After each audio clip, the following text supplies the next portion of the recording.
Allô? Ah bah oui. Ah bah ça fait longtemps, oui. Salut les Tokuvors, je sais, je suis en retard, j'ai eu des imprévus de ouf qui m'ont empêché de tourner les vidéos, mais ça y est, c'est bon, je suis là, donc la fin de la saison 1 de Dino Fury. Là. Alors, cet épisode 21, donc c'est censé être le final de la saison 1. Bon, l'épisode 22 est aussi dans la continuité, hein, mais c'est un épisode spécial Noël, donc il compte, mais ouais, il est comme un filler dont on se fout un petit peu, mais bon, on en reparlera dans les previews de l'épisode 22. Donc, je vais considérer que c'est l'épisode final de la saison 1, parce que ça l'est, hein, ça conclut vraiment toute l'histoire qu'on a depuis l'épisode 1, le 22, à part, bien, à part, voilà.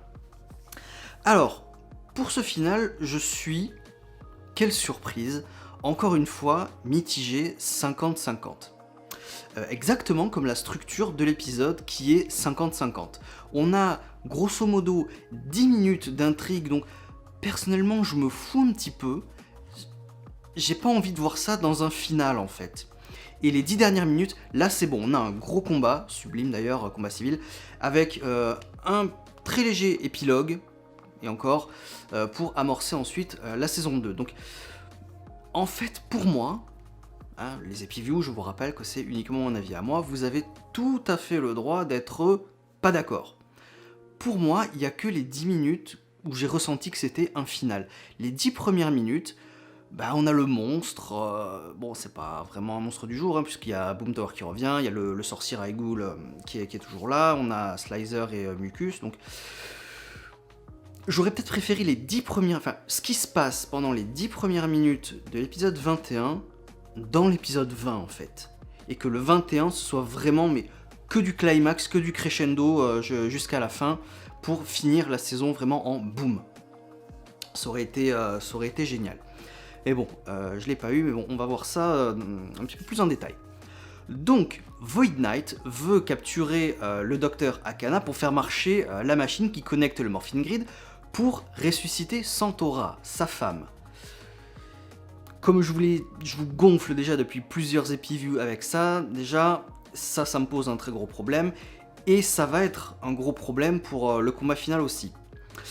Donc les Rangers tendent un piège avec l'accord de Holly pour utiliser sa mère, hein, pour attirer Void Knight, qui la capture, tout ça, pour justement un petit peu l'empêcher d'utiliser la machine. Boom Tower est ressuscité par le sorcier. Je suppose parce que Ryu Soldier, qui devait mourir là dans Ryu Soldier, donc... ouais, on s'en fout un petit peu, mais bon, voilà. Et c'est à partir de là que les Rangers se séparent. Donc, malheureusement, la mère de Holly, le docteur Akana, est envoyée dans la dimension noire, avec Slicer et Mucus. Donc, Holly n'est pas content. Il y a... Je peux pas appeler ça un développement de personnage, mais déjà, il voulait pas, hein, bien évidemment, mettre sa mère en danger pour ne pas mettre sa mère en danger, c'est sa mère quand même, voilà. Donc il y a eu un mini conflit avec Zaito, mais bon, c'est pas vraiment un conflit. Donc là, quand elle se fait capturer, Holly n'est pas content, il va reconfronter un petit peu Zaito. Ok, bon, c'est très très vite effacé après, hein, parce que conséquence... Je me suis dit, ah, la mère est capturée, ah, la mère est envoyée dans la dimension noire, ou dimension maléfique, je sais plus ce que c'était en français. Je me suis dit, ah, conséquence, enfin. Bah non, parce qu'elle se fait sauver 2 minutes après par Zaito, qui va, avec le pouvoir des Raptors, qui peut ouvrir des dimensions. Il crée le nouveau Megazord, le T-Rex Cosmique Megazord, ou le Megazord de T-Rex Cosmique, me semble-t-il en français. Donc... Voilà, conséquence pour un personnage, mais non. Ok, donc là, on se croit dans un épisode en fait banal, pas dans un final, tu vois. Une pseudo-conséquence qui est désamorcée 2 minutes plus tard, c'est pas un final, c'est un épisode banal. Voilà. C'est pour ça que je dis que toute cette partie-là, fallait la mettre dans le 20, pas dans le final 21. C'est un petit peu dommage. Et donc, les autres Rangers affrontent Boom Tower ressuscité, ils perdent et ils se font endormir, bon, sauf Holly qui parvient à s'échapper. Donc, Void Knight connecte les Rangers à la machine, et donc toute l'énergie du Morphine Grid va être filtrée à travers les Rangers, enfin, pas filtré, on va dire plutôt canalisé et concentré à travers les Rangers pour activer la machine et donc ressusciter Santora. Sauf que ça peut les tuer. Conséquence, enfin, une conséquence, on nous amène un truc, les méchants sont sur le point de gagner, Void Knight est sur le point de gagner. Bon, je veux bien que ça marche sur les enfants, ça, je pense qu'il n'y a pas de souci, qu'ils aient un petit peu peur. Nous, on sait qu'il y a une saison 2, on sait qu'on est dans une série pour enfants, donc on n'a pas trop peur. Donc quand même, ouais, ouais, l'enjeu, ça va. Malheureusement, l'enjeu est encore une fois désamorcé 2 minutes plus tard, justement grâce aux deux rangers qui restent, Holly et Zaito. Donc Zaito se sacrifie pour que Holly puisse détruire les statues. Il a une petite conversation avec sa mère qui a été libérée entre temps. Oui, alors l'énergie, nanana, si on détruit la machine, ça peut péter, ça peut les tuer, mais si on détruit les statues, c'est ok. Donc grâce au sacrifice entre guillemets, enfin voilà, diversion de Zaito, Holly peut détruire les statues et ainsi sauver la vie de ses amis. Et là, encore une fois, conséquence, vu qu'ils sont plus connectés au grid, au réseau de transmutation, ils peuvent plus se transformer. Ah, voilà, enfin une conséquence qui encore une fois sera désamorcée quelques minutes plus tard. Ah, ça m'emmerde. Et bon, évidemment, comme on a un épisode de Noël, après, il fallait que cette conséquence soit immédiatement réparée. Voilà.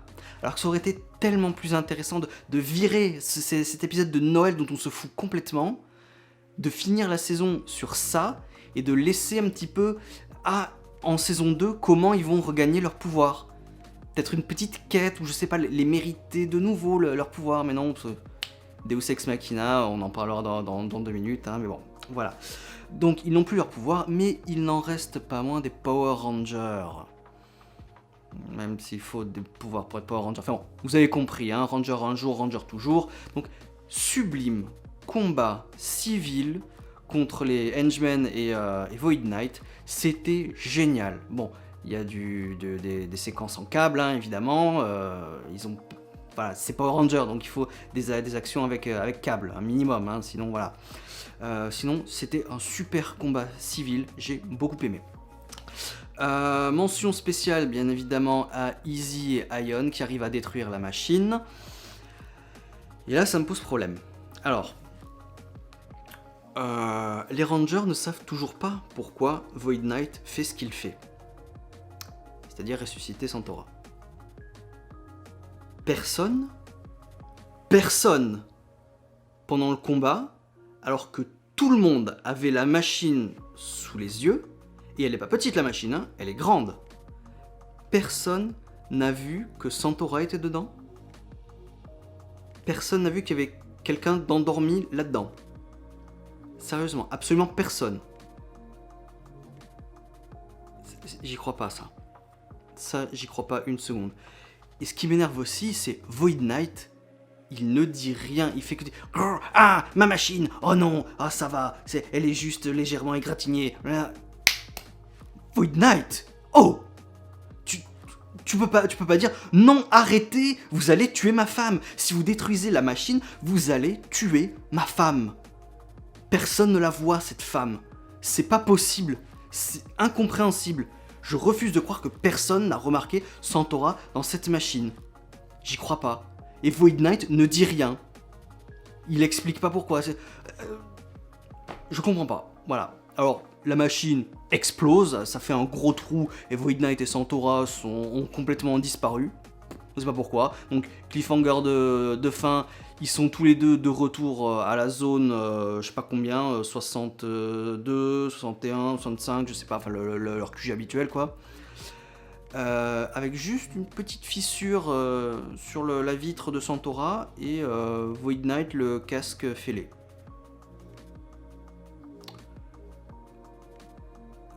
Donc ça a servi à rien. Cette saison n'a servi à rien. Je veux dire, il n'y a pas d'enjeu. C'est tout.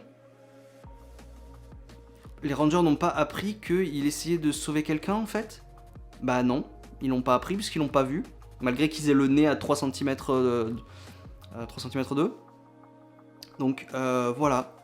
pour moi, c'est un peu incompréhensible, cette saison. Il y a des trucs bien, hein, le combat civil et tout, Green Morphine Master, ouais, c'est cool de la revoir. Mais j'ai des incompréhensions quand même. Ça devrait pas se faire. Santora, ils auraient dû l'avoir. Void Knight aurait dû expliquer ce qu'il fait. Je sais pas, quand tu vois que ta femme est sur le point de mourir une deuxième fois, tu dis non, arrêtez, j'essaye de sauver ma femme, et non, parce que je suis méchant. Non, ça c'est pas bien. Enfin bref, comme je l'ai dit, la Morphine Master verte apparaît parce que Deus Ex Machina, parce qu'il faut restaurer les pouvoirs des Rangers. Donc elle restaure les statuts, ce qui restaure le lien au réseau de transmutation, ce qui restaure les pouvoirs des Rangers. Donc tout le monde il est beau, tout le monde il est content, les Rangers sont de retour, ils vont pouvoir aller retrouver les Sporix qui manquent pour sauver les humains. Ça c'est ok, c'est bien. Mais dis donc, c'est très pratique ces Morphine Master qui apparaissent un petit peu n'importe quand hein, pour ressusciter le Ranger doré, pour restaurer les pouvoirs qui ont été détruits 2 minutes plus tôt. Ça aurait été pratique que les Morphine Master soient un petit peu plus impliqués avant dans ça, je sais pas... les pouvoirs de Tommy, de Ranger Vert, par exemple, qui auraient pu ne pas être perdus ou purifiés, voilà. Comme ça, j'aurais pu intervenir avant. Pas pour caler les pouvoirs du Ranger doré, je sais pas, les adapter à la morphologie humaine, ou pour recoller les 3 traits de Triforia, pour qu'ils perdent pas ses pouvoirs, enfin, pour qu'ils ne prêtent pas ses pouvoirs. Voilà. C'est un petit peu les Deus Ex Machina qui me dérangent, les Morphine Master, maintenant, là. Alors, qu'elle réveille Ion, ok d'accord, qu'elle restaure les statuts parce que oh là là c'est bien pratique pour le scénario, ça me dérange un peu.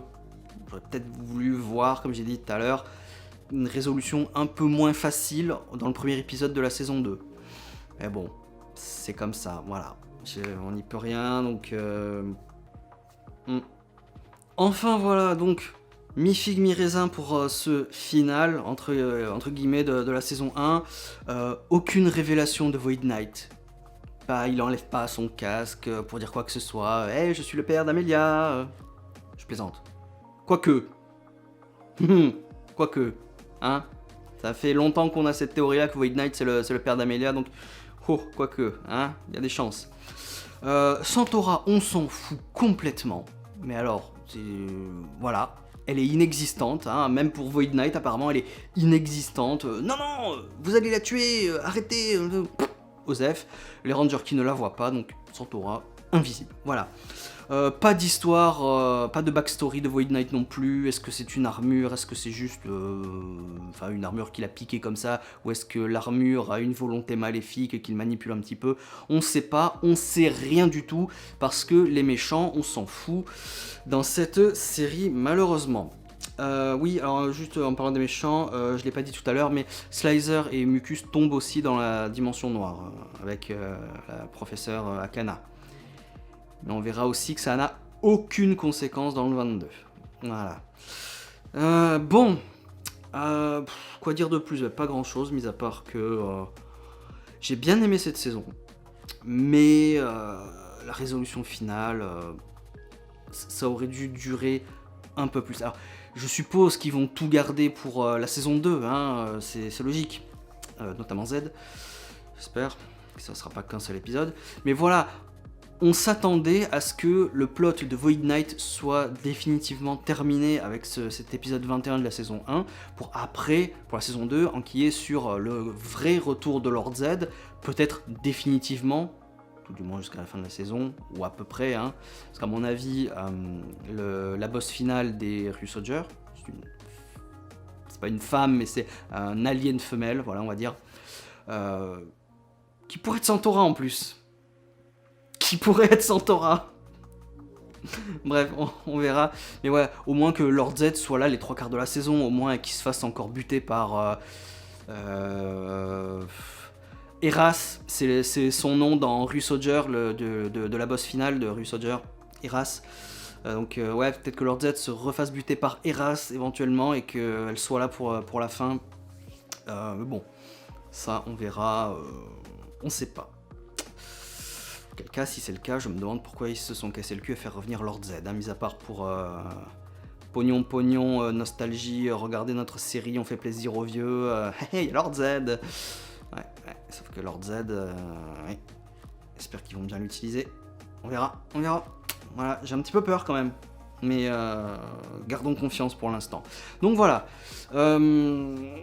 Pensée finale, j'ai bien aimé. On s'attache aux personnages cette saison. Ils sont aimables. On peut bien les aimer.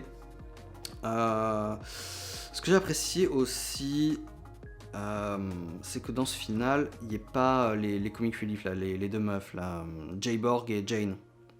Tant mieux, on s'en fout. Très bien. Elles, je les aime pas beaucoup.